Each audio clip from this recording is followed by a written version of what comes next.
Syukur Alhamdulillah saya dapat bertemu dengan penduduk-penduduk Terengganu di malam yang mulia dengan cuaca yang begitu tenang, aman, damai. Walaupun suara saya agak serak kerana tekak yang sakit, hampir setiap malam saya harus berceramah. Namun kasihnya saya pada penduduk Terengganu akan saya hujahkan satu persatu apa yang berlaku selama 13 tahun yang lalu. Mungkin ramai yang tertanya-tanya mengapa perlu saya kembali selepas 13 tahun saya mendiamkan diri. Tidak lain dan tidak bukan para hadirin yang saya muliakan, kembalinya saya ke arena politik ialah untuk membongkar, untuk mengkuburkan dan mentalkinkan insan munafik yang bernama Al-Sheikh Al-Anwar Al-Juburin. Para hadirin,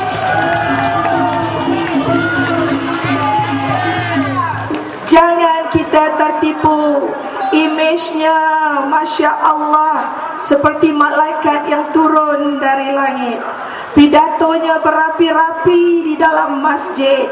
Khutbahnya membuat hati kita terkedu. Burung yang terbang juga akan berhenti apabila mendengar Pak Syekh berpidato. Tetapi apakah anda tahu siapakah itu Pak Syekh? Pak Syekh tidak lain dan tidak bukan adalah seorang pelakon handalan yang melakonkan pelbagai watak di dalam pelbagai gaya di depan para pengikutnya yang begitu taksub. Para hadirin, sebab itu saya merasa terpanggil untuk membongkar segala hipokrasi insan munafik ini. Saya sedih kerana ia melibatkan darah daging saya, iaitu tidak lain dan tidak bukan Azmin Ali. Wahai Azmin, sekiranya kamu mendengar di sebelah sana, saya sebagai adik ingin merayu kepada kamu Azmin, kembalilah ke pangkal jalan, bertaubatlah dan tinggalkanlah si Al-Sheikh Al-Juburin ini di saat dan ketika ini juga.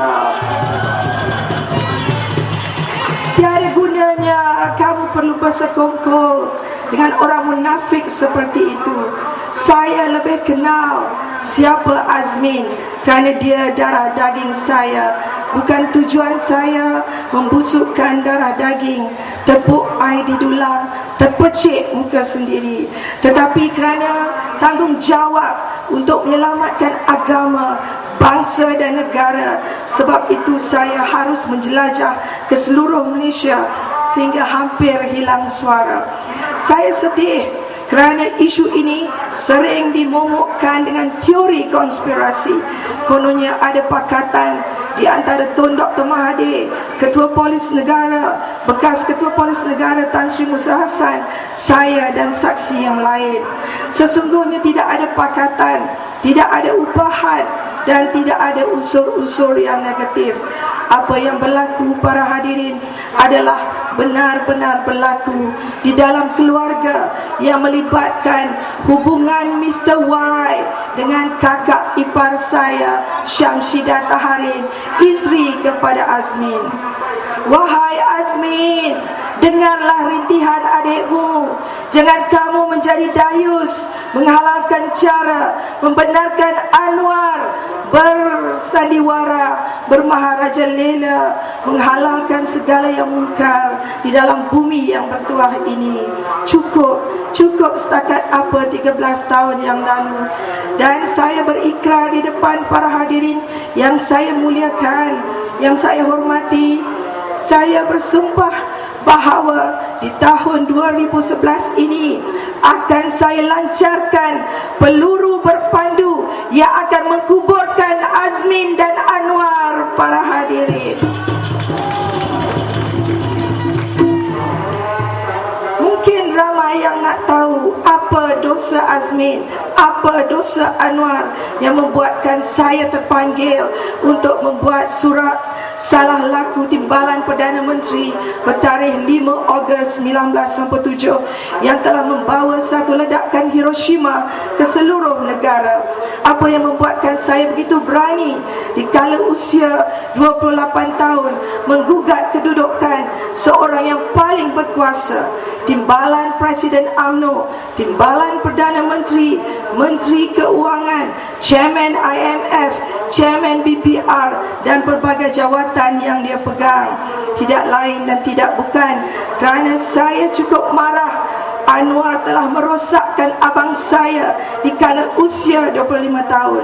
Anwar telah merosakkan keluarga saya, bahkan yang lebih dahsyat telah merosakkan seluruh institusi negara, kepimpinan negara ketika itu. Dialah dajal segala dajal, dialah bapa segala rasuah, dialah putar alam, dialah penipu yang menggambarkan imej Islam yang begitu hebat. Para hadirin, ianya berlaku di dalam keluarga saya. Ia bermula dengan seorang pembantu rumah yang bernama Atun menyampaikan semua cerita yang amat mengejutkan keluarga kami. Jangan sangka pembantu rumah orang yang bodoh dan tidak punya akal. Walau mungkin dia memotong cili dan bawang, tetapi pembantu rumah banyak menyimpan rahsia apa yang berlaku di antara majikannya. Para hadirin, setiap hari Sabtu Mr. Y akan datang ke rumah Azmin. Azmin dihantar ke University Oxford di London, kononnya untuk ambil kursus sains politik dan sebagainya selama 6 bulan. Setiap hari Sabtu Anwar akan bercengkerama dengan Syamsidah di rumah Azmin di Bukit Mas, dan pembantu rumah akan menelefon saya memberitahu segala perkara yang amat keji itu. Kami merasa marah kerana saya sebelum ini menganggap Anwar seorang malaikat hidup, seorang yang beriman, berfirman, berkhutbah di dalam masjid dengan seluruh ahli keluarganya yang berimej Islam. Tetapi di luar jangkaan kami, perkara yang lebih dahsyat telah berlaku.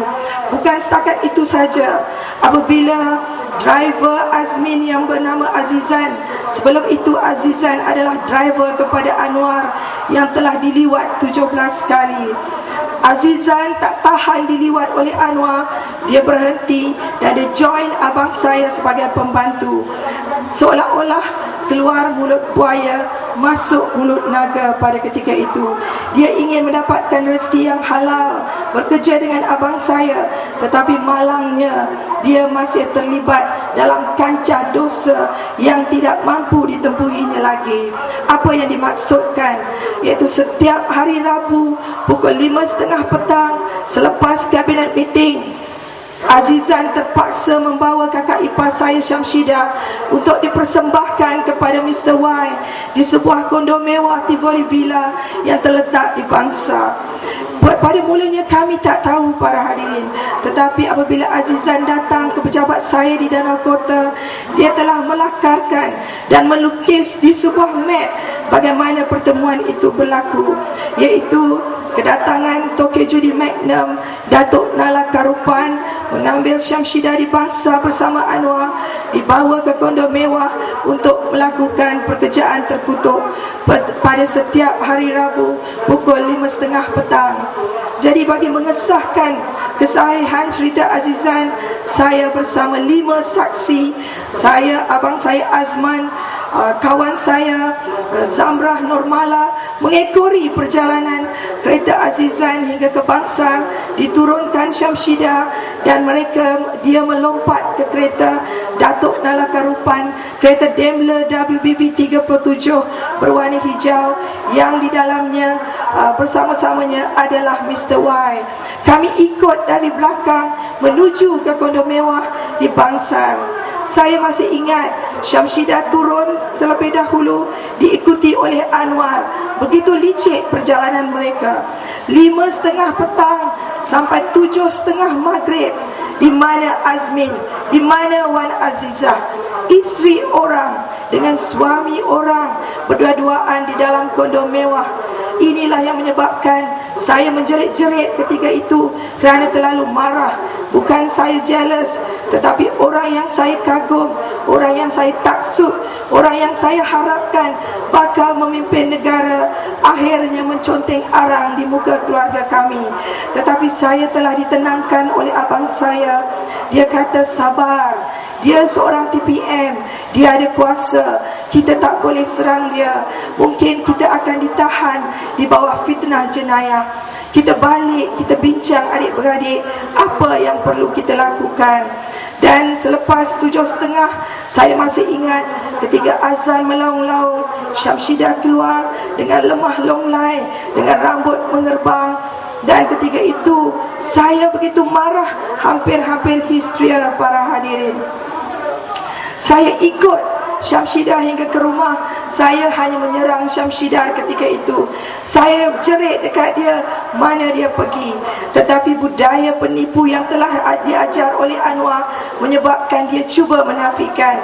Dia kata dia pergi shopping di Ampang Park. Saya kata kau jangan tipu. Aku nampak kau dengan Anwar masuk ke dalam kondo selama 2 jam. Apa kau buat? Dan dia kata saya perempuan gila.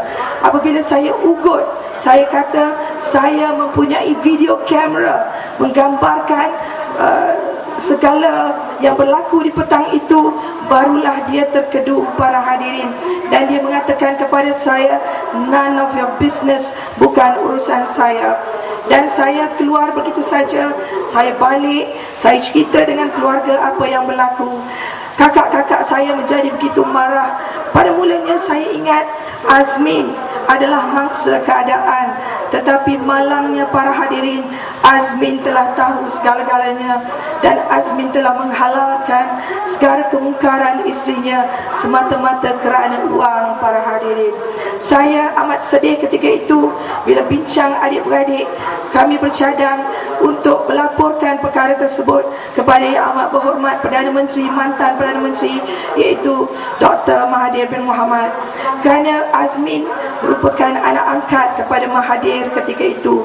Ramai yang tak tahu, Azmin bekerja dengan Dr. Mahathir terlebih dahulu selama 6 bulan. Dr. Mahathir memang sayang dengan Azmin. Dia anggap Azmin ni macam anak angkat.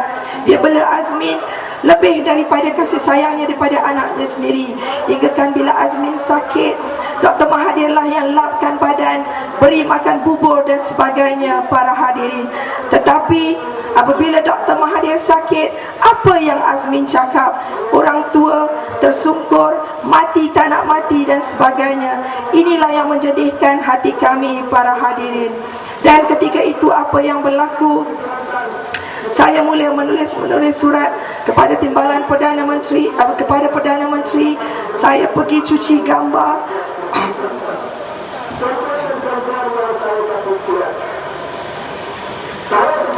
Saya pergi cuci gambar apa yang saya telah ambil. Saya kumpulkan dalam satu surat bertajuk Perihal Salah Laku Timbalan Perdana Menteri bertarikh 5 Ogos 1997.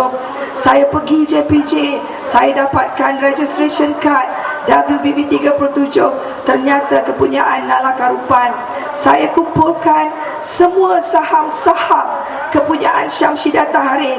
Bahkan malam ini juga saya bawa bersama saya saham Syamsidah Taharin yang bernilai 20 juta ringgit para hadirin.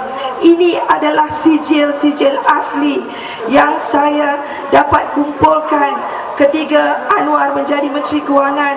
Terlalu banyak pink form, terlalu banyak saham yang diberikan kepada kekasih awal dan akhirnya Syamsidah Taharin ketika itu. Buat makluman para hadirin, apabila setiap kali saham keluar, Anwar akan memberi saham yang begitu banyak kepada Syamsidah. Abang ipar saya selaku pengurus bank akan tempah peti besi di bank untuk disimpan segala saham-saham yang bernilai berjuta ringgit ketika itu. Dan saya sempat mengambil sebahagiannya kerana saya menganggap ini adalah satu bukti sekiranya mereka berhasrat untuk menjadi pemimpin satu ketika nanti. Inilah senjata yang akan saya bongkarkan bagi menerangkan siapakah manusia-manusia hipokrit ini para hadirin. Saya mula menulis surat kepada Perdana Menteri bertarikh 5 Ogos 1997, tetapi nasib tidak menyebelahi saya. Selepas 2 minggu surat saya ditulis, pada 17 Ogos 1997, setahun sebelum Anwar dipecat, saya telah ditahan polis. Hampir 50 polis menangkap saya. Saya bukan botak cin, saya bukan kalimutu, tetapi begitulah zalimnya Anwar Ibrahim. Kerana dia gila kuasa, dia takut segala kemungkarannya diketahui oleh rakyat. Jadi dia terpaksa menggunakan polis untuk menggertak saya ketika itu. Saya hanya seorang insan kedil yang biasa, yang tidak mampu melawan timbalan Perdana Menteri yang cukup berkuasa. Apabila surat saya sampai kepada Perdana Menteri, Anwar telah mengarahkan Ketua Polis Negara ketika itu, Tan Sri Rahim Noor, untuk menangkap saya. Saya masih ingat, saya berada di rumah kawan saya, arwah Dr. Ristina ketika itu. Kami sedang minum kopi. Tiba-tiba saya nampak satu truk polis datang, dan saya telah syak polis ingin menangkap saya. Kerana 2 hari sebelum kejadian, Azmin telah mengugut saya. Azmin memberi kata dua kepada saya. Azmin kata, kenapa kau buat surat kepada PM? Kenapa kau laporkan segala kegiatan isteri aku kepada PM? Saya merasa terperanjat. Saya pandang muka dia, saya kata, Min, maknanya kau tahu isteri kau tidur dengan Anwar. Dan dia kata, itu bukan urusan kau, itu urusan aku dengan bos aku. Apa yang kau perlu lakukan, aku nak kau tarik balik semua allegation terhadap Anwar, dan kau mesti tukar semua statement dekat polis. Saya kata saya tak mahu, dan Azmin terus mengugut. Azmin paksa saya pergi ke restoran Sri Melayu. Dia kata kalau saya tak datang, saya mungkin diancam bahaya. Saya tidak punya daya. Saya terpaksa pergi ke restoran. Saya masih ingat Azmin membawa cash RM100,000 di dalam beg ketika itu, para hadirin. Azmin kata, ambil, ini token untuk engkau. Aku nak kau tarik balik surat, dan aku nak kau keluar semua TV. Kau berlakon macam Ustaz Asy'ari Abuya untuk kau menafikan segala penglibatan Anwar. Aku nak kau buat-buat menangis. Nanti skrip Anwar akan ajar kau apa nak cakap. Saya kata, no way, I'm not going to do that. Saya tidak akan buat sama sekali, Azmin, saya kata. Dan Azmin cukup marah. Dia kata, kenapa kau bodoh sangat? Kau ambil RM100,000 ni, aku akan bagi kau lagi 5 juta. Dan projek advertising kau yang buat billboard tu, kita boleh tambah 30 atau 50 juta. Bos boleh approve dengan mudah. Saya pandang muka dia dengan linangan air mata. Saya kata, Min, saya tak boleh hidup dengan duit rasuah. Saya tidak boleh hidup dengan lendir. Dan Azmin kata, okey, kau bodoh sombong, kau nak belagak, kau besar kepala, aku bagi masa dekat kau 48 jam. Kalau kau tak nak ikut apa yang aku dan bos aku suruh, Rahim Noor akan tangkap kau, sebab bos aku adalah kawan baik Rahim Noor. Dan ketika itu saya begitu marah. Saya kata saya tak takut. Min, kalau itulah kadar Allah untuk aku terima, Min. Itulah kata-kata terakhir saya kepada Azmin. Dan akhirnya seorang abang dari satu ibu, satu bapa, satu rahim sanggup menzalimi adiknya sendiri. Tepat 48 jam saya tengah minum kopi di rumah kawan saya, arwah Dr. Ristina, saya nampak kereta polis masuk, dan saya telah syak polis akan tangkap saya. Saya kata dengan kawan saya, Dok, habislah. Saya tahu. Saya lari terus naik ke tingkat atas, dan Dr. Ristina juga begitu tabah. Dia kata, jangan serahkan diri, kita kunci diri kita di bilik atas. Saya masih ingat, saya lihat di tingkat atas hampir 50 polis, para hadirin. Saya kira bila polis lompat masuk, saya kira 1, 2, 3, dan hampir 50 polis UTK dengan topeng hitam, dengan machine gun M16, dengan kata yang panjang, seolah-olah hendak menangkap Mona Fendi atau Kalimutu atau Botak Chin. Begitulah zalimnya Anwar Ibrahim. Dia takut rakyat tahu segala kemungkaran dia ketika itu. Dan saya begitu menggigil. Saya tak tahu apa nak buat. Saya telefon semua adik-beradik saya, Kak Long saya, Kak Lang saya. Saya kata, tolong datang ke sini menyaksikan betapa hinanya saya ditangkap. Saya telefon abang-abang, abang ipar dan anak saudara saya untuk datang ke rumah arwah Dr. Ristina. Dan Bayangkan dari pukul 6.30 petang sampai pukul 11 malam, pintu tidak dapat dipecahkan. Mungkin berkat saya membaca Yasin 3 kali. Saya sempat menelefon ibu saya kata, "Mak, tolong doakan saya selamat," sambil menangis dan terketar-ketar. Tetapi naluri ibu terlalu kuat. Saya tak cakap polis nak tangkap saya sebab mak saya mempunyai sakit jantung. Saya takut dia pengsan. Saya cuma kata saya sakit perut. Mak saya kata, "Kau jangan tipu. Mak tahu kau dalam bahaya. Kenapa suara kau terketar-ketar?" Saya kata, "Tak apa. Mak doakan saya selamat, Mak." Dan saya mematikan phone kerana terlalu sedih. Akhirnya pukul 11 malam, polis tiada pilihan dan mereka telah memecahkan bumbung di rumah Dr. Ristina untuk menangkap saya. Mereka masuk dari bumbung, UTK dengan topeng hitam dan sebagainya melompat masuk, mungkin dalam 10-15 orang. Dan Dr. Ristina bersama anak yang kecil 5 tahun dan 7 tahun menjerit-jerit berpelukan. Begitu trauma apa yang saya alami, para hadirin. Apabila saya turun ke bawah, kakak-kakak saya menjerit, meraung, meminta polis melepaskan saya. Dan polis memberi amaran supaya adik-beradik saya jangan campur. Hanya linangan air mata dan lambaian tangan yang memisahkan saya ketika itu. Saya cuma sempat cakap dengan Kak Long saya, "Doakan saya selamat." Begitulah zalimnya Azmin dan Anwar ketika itu. Sampai di Bukit Aman pukul 12 malam, saya didera tanpa henti sampai ke subuh. 9 keluar, 7 masuk, 7 keluar, 8 masuk. Saya didera seperti seorang penjenayah, para hadirin. Saya hanya seorang wanita. Saya tidak punya daya untuk melawan. Saya tak makan, saya tak minum dari pukul 6 petang. Saya tak tidur sepanjang malam. Kerusi dihentak di depan muka saya. Report saya dibaling ke muka saya. Saya dipaksa untuk menandatangani surat akuan sumpah yang telah didraft oleh insan munafik Anwar Ibrahim. Dalam surat tersebut, dia mengatakan seperti ini.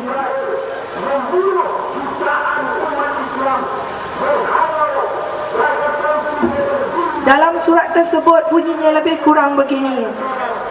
Saya Umi Hafildah binti Ali, alamat IC, mengaku telah memfitnah Timbalan Perdana Menteri. Saya menyesal, saya ingin menarik balik. Saya telah diupah oleh Tun Daim, oleh Tengku Adnan Mansur, oleh Rahim Tabici, oleh Datuk Aziz Samsudin.